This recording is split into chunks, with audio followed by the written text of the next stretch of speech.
Hi guys, for today's video, storytelling about my pregnancy journey for months ago. So this vlog is my pregnancy journey hanggang mapunan. Daras. May 11 to May 15 dumating yung months ko. Regular, every month. June and July, nag-stop. 2 months stop sila. And then I will take a pregnancy test 4 times. All of that is positive. And a month ago, August, I'll check the heartbeat. Yeah, August, and heartbeat was clear. And medyo mahina pa. Pero need pa rin kasi at that months, diba? At June, May, August, September, last Tuesday, every month, last Tuesday of September 2024, time of prenatal checkup. That day, I was go to Barangay Hall kasi dito lang sila na yung nagta-check. That month is, sad to say, maybe heartbeat is not heard. Ay, hindi po narinig yung heartbeat na. At it's okay. Because I try my best to recover or para makita.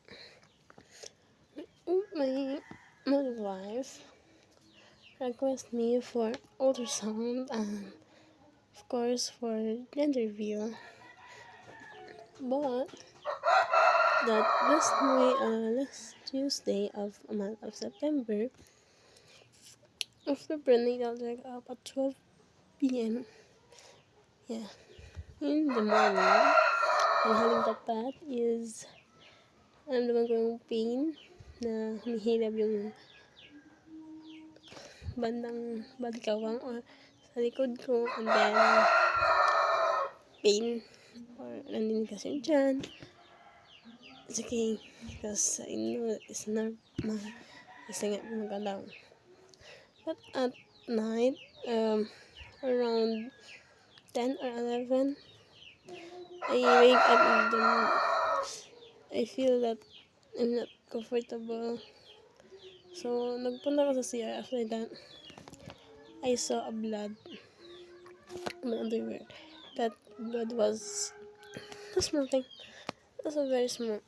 And I don't know what happened. But for me, it's very nervous for that day. And after that, last day of 3 days bleeding stop.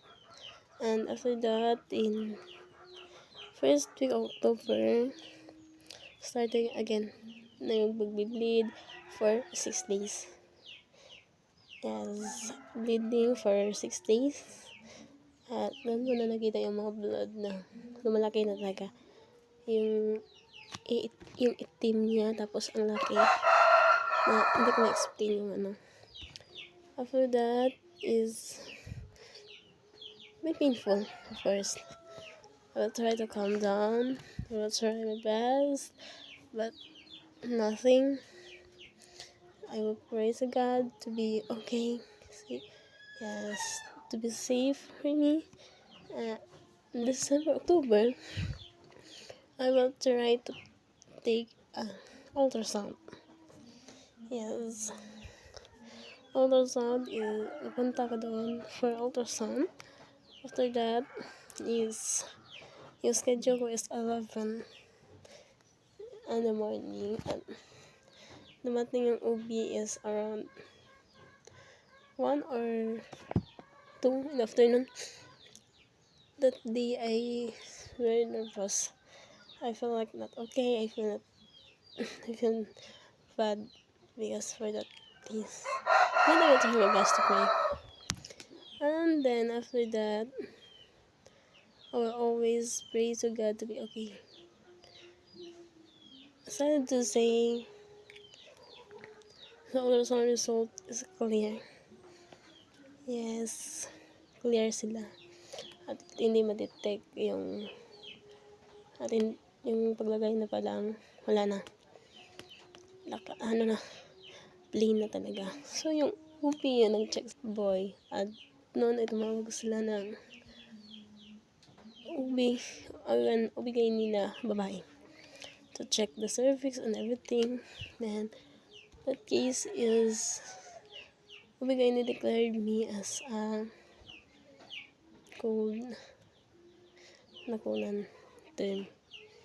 So, I was very nervous. I don't know what happened, everything, but I will try my best to be okay. And I will always pray that is God give me that for trying. Diba? Pagkita kung kaya na ba. Pero, masasabi, kaya ko. I will, okay, kaya ko to. Ito may thing, doon na, basta bahay na, tumingin ako sa, sa ultrasound result. Umiyak ako kasi, yung feeling na, excited ka, mami ka na, nanay ka na, pero, kinuha, yung binigay niya sa'yo ng pangdalian, pag kinuha niya sa'yo, na mabilisan, yun, wala. I will accept that. And now, focus ako sa garden, yung mind ko, every time na tinatanong nila ako, total blackout ako, and I know I'm in the process of healing. So, hope na continue to heal me, and sana, huli na yun. And sana dumating man yung time na yun, buo na. Kompleto na kasi everything, every hour, every second, every minute. Diba? Every day, every month, every year. I'm ready. So I think you see me back down, stressed, and everything, hindi ko alam. But I feel okay. Because I know, pag binuhos ko yung lahat na yun sa una, wala na. Yes, wala na. Pero that day, I will always say myself, everything na that's not a last. That's not a last. Hindi pa yun huli. May paparating pa, pero hindi ko alam kung kailan ibibigay ulit. But I always say to myself, I'm ready for everything. So, I will promise myself will be okay. At sana, pag dumating na yun ulit, ng panibago, okay na ako. Ready na ako. Sa anumang hamon ng buhay na pagsubok. So, naman ko kumagat na topic. Pero, at least for this video is not only for to share, but also for documentation, diba?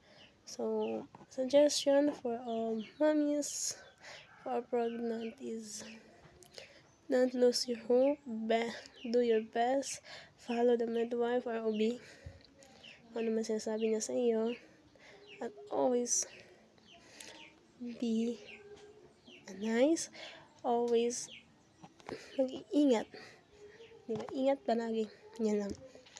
Kasi ako, di ko lagi naman lahat naman yun sinusunod ko naman kung bakit. So, hope na-enjoy nyo yung video na to, and hope natutunan nyo, or hope sa mami nagtatanong, ito na, nasagot ko na po. So, this is Queen Pearl ng Taga-Iloilo City. See you sa next vlog, and more vlog sa come, and ingat tayo palagi. And more. Bye. Don't forget to follow.